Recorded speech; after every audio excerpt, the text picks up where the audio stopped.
YouTube, welcome back to my channel. In this video I will show you how you can simply create a multiplication table using Python. So let's create a new file, name it as multiplication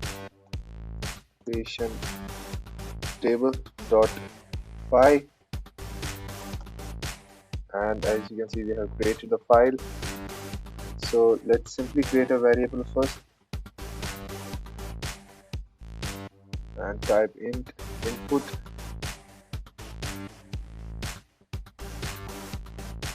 enter any number.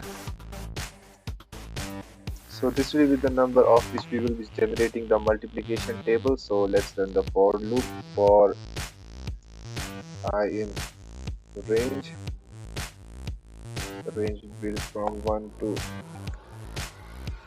11. C is equal to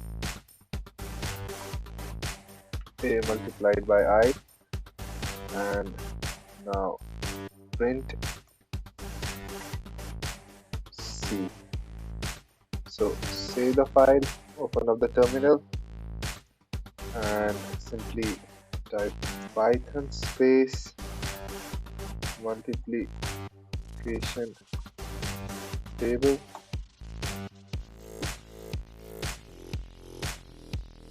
Oh, I forgot to write dot py.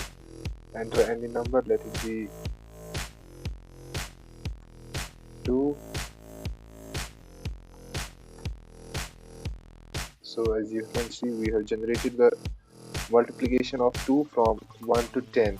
So for more programs, stay connected to TechLearn.